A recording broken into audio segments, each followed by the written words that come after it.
Vote के बदले note case में 7 जजेस की संविधान पीठ का सुप्रीम फैसला। सुप्रीम कोर्ट ने कहा विशेषाधिकार के तहत सांसद और विधायकों को छूट नहीं। मामले में 1998 के फैसले को पलटते हुए एससी ने कहा वोट के बदले नोट लेने वालों पर होगा मुकदमा। सुप्रीम कोर्ट ने फैसले में कहा इस बात से फर्क नहीं पड़ता कि घूस लेने वाले ने घूस देने के मुताबिक वोट दिया या नहीं। चीफ जस्टिस चंद्रचूड़ की अगुवाई में 7 जजेस की पीठ ने 1998 के नरसिम्हा राव के फैसले को पलटा। अब सांसद या विधायक मतदान के लिए रिश्वत लेने अब मुकदमे की कार्रवाई से बच नहीं पाएंगे। दिल्ली शराब घोटाला मामले में पूछताछ के लिए केजरीवाल को आज फिर ईडी ने तलब किया, पर आज भी ईडी में नहीं पेश हुए केजरीवाल। दिल्ली के सीएम अरविंद केजरीवाल ने प्रवर्तन निदेशालय को जवाब दिया। सीएम केजरीवाल ने कहा ईडी के प्रश्नों के जवाब देने के लिए तैयार। अरविंद केजरीवाल ने ईडी से 12 मार्च के बाद की कोई तारीख मांगी है। अरविंद केजरीवाल ने कहा समन गैरकानूनी, फिर भी जवाब देने के लिए तैयार। अरविंद केजरीवाल के समन पर दिल्ली के मंत्री सौरभ भारद्वाज ने कहा मुख्यमंत्री ने कहा है कि वीडियो कॉन्फ्रेंसिंग पर ईडी को जो सवाल पूछने हैं पूछ ले। कोई षड्यंत्र है, कोई दुर्भावना है कि इनको गिरफ्तार ही करना था, तो जरूर ईडी किसके लिए बहाने बनाएगी कि नहीं साहब आप आ ही जाइए। फिर ये बात दुनिया के लिए, देश के लिए साफ हो जाएगी। मन में गिरफ्तारी है, सवाल जवाब से।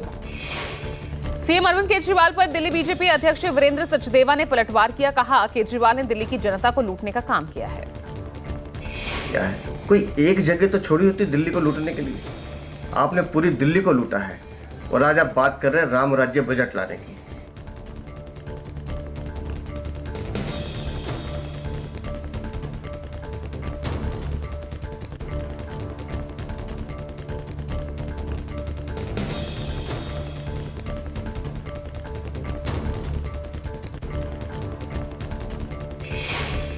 दिल्ली सरकार का 76,000 करोड़ का बजट पेश। शिक्षा मंत्री आतिशी ने बजट पेश करते हुए कहा हमने शिक्षा का बजट दोगुना किया। दिल्ली में शिक्षा के लिए पैसे की कमी नहीं रखी।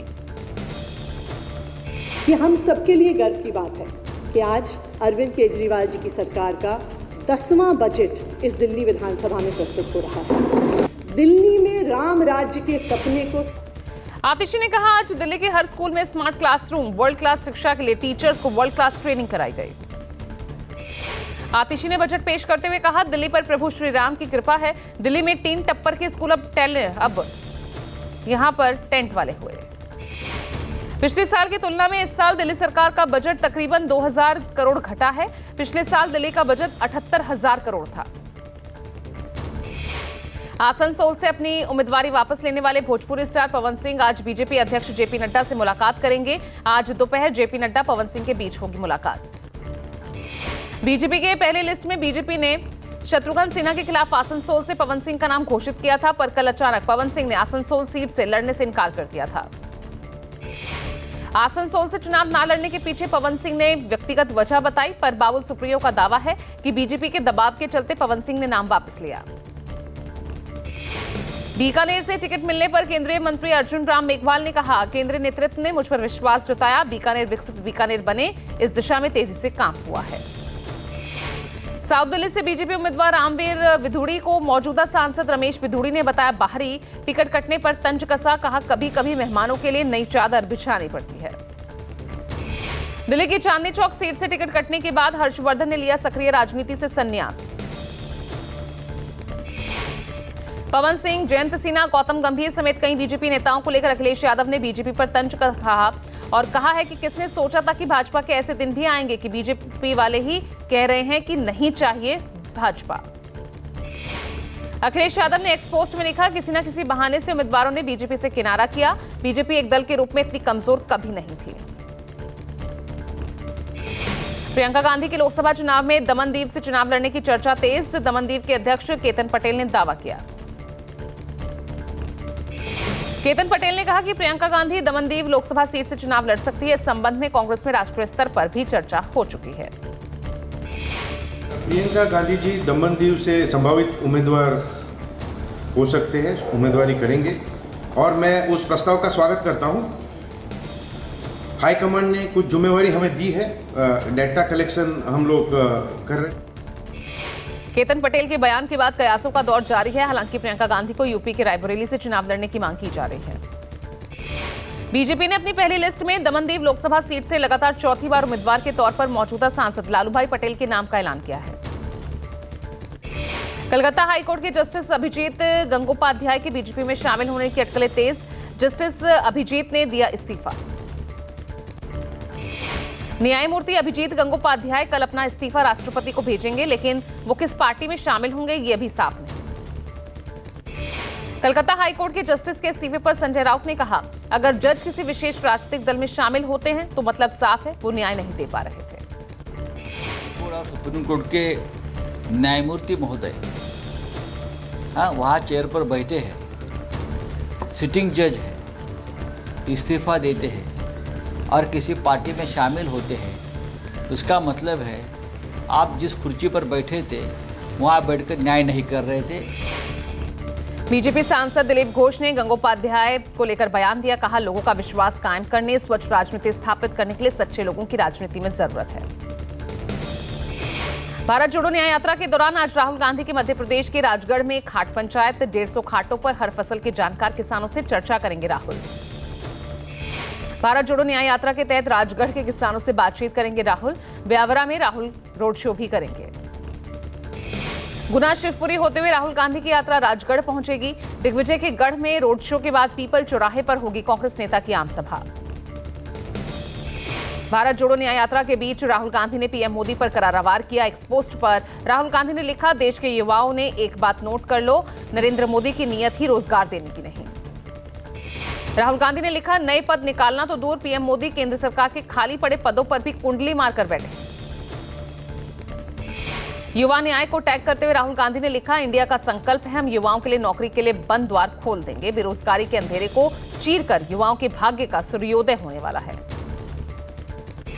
दिल्ली सरकार में मंत्री आतिशी ने नई दिल्ली सीट से बीजेपी उम्मीदवार बांसुरी स्वराज पर निशाना साधा। कहा, बांसुरी अदालत में राष्ट्र विरोधी ताकतों का बचाव करती है।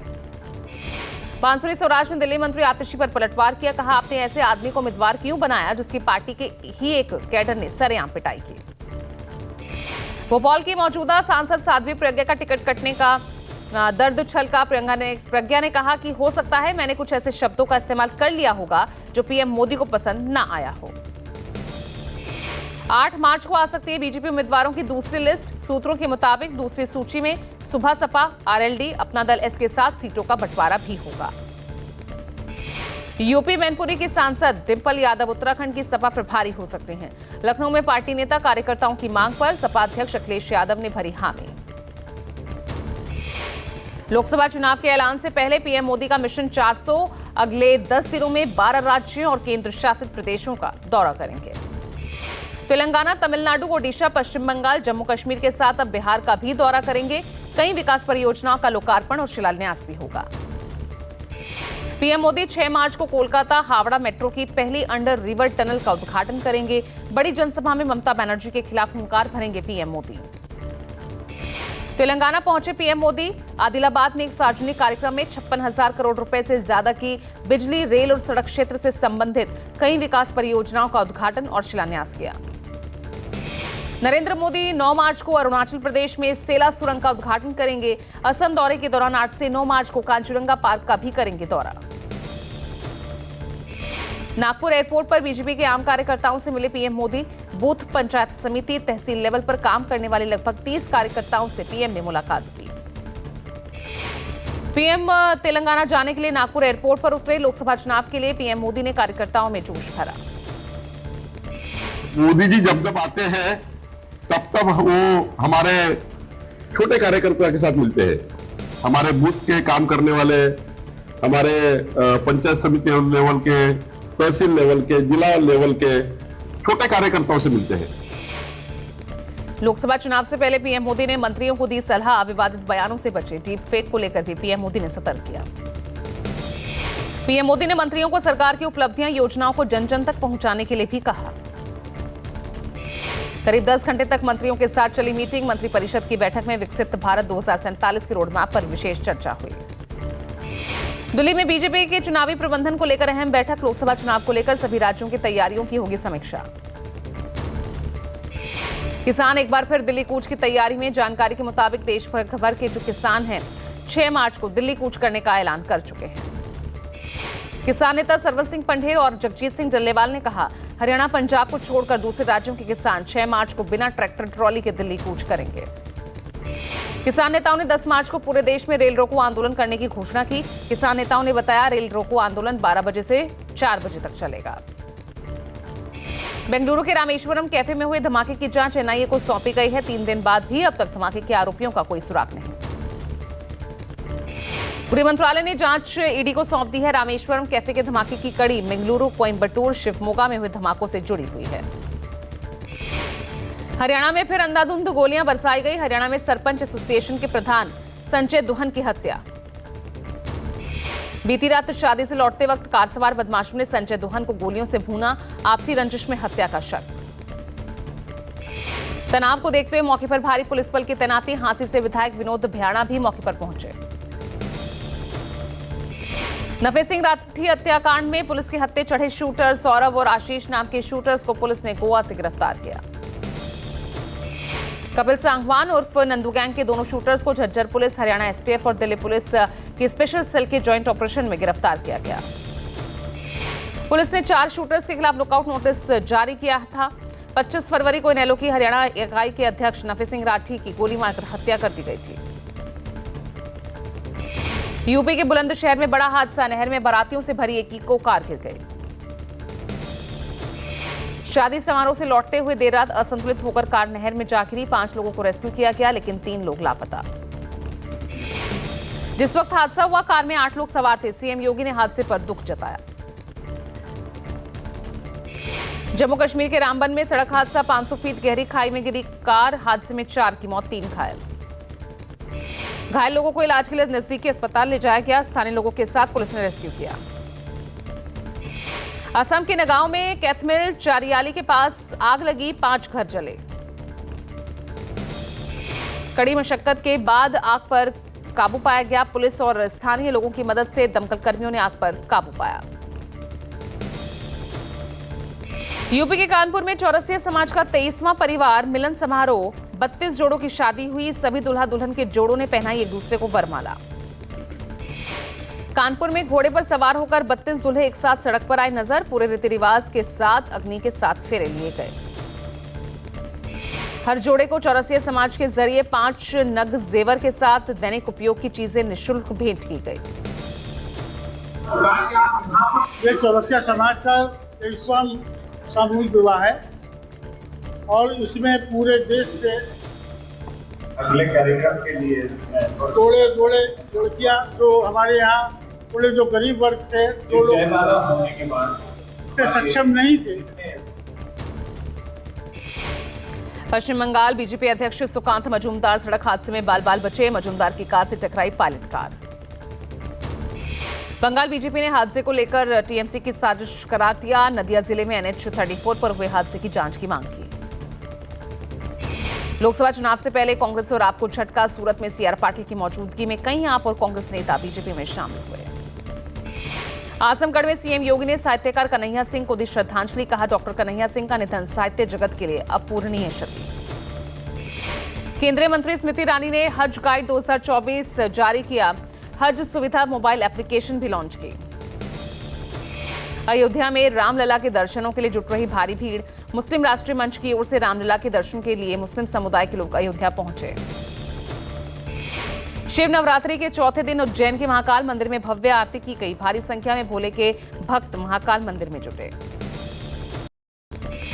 अबू धाबी में बने पहले हिंदू मंदिर BAPS टेंपल में रविवार को पहले दिन 65,000 श्रद्धालुओं ने दर्शन किए। ब्रिटेन की ऋषि सुनक सरकार इस्लामिक चरमपंथ पर लगाम लगाने की तैयारी कर रही। पाकिस्तान, अफगानिस्तान, इंडोनेशिया जैसे देशों से आने वाले चरमपंथी इस्लामिक प्रचारकों के प्रवेश पर रोक की योजना बना रही। पाकिस्तान के शहबाज शरीफ देश के 24वें प्रधानमंत्री बन गए हैं। नेशनल असेंबली में 201 सांसदों ने उनके पक्ष में वोट किया।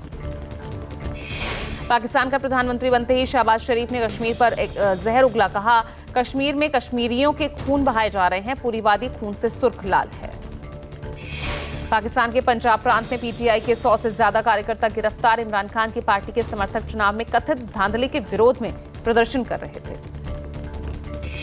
ताइवान के विदेश मंत्री जोसेफ वू ने भारतीय टीवी चैनल को दिए इंटरव्यू का बचाव किया। कहा, ताइवान या भारत चीन की कठपुतली नहीं। कनाडा के टोरंटो में पीएम जस्टिन ट्रूडो और इटली के प्रधानमंत्री जॉर्जिया मेलोनी की मुलाकात रद्द। टोरंटो में फिलिस्तीन समर्थकों के उग्र प्रदर्शन के मद्देनजर रद्द किया गया प्रोग्राम। यूक्रेन के ओडेशा में मरने वालों का आंकड़ा 10 तक पहुंचा है। मृतकों में कई बच्चे भी शामिल हैं। रूस ने रविवार को किया था ड्रोन अटैक।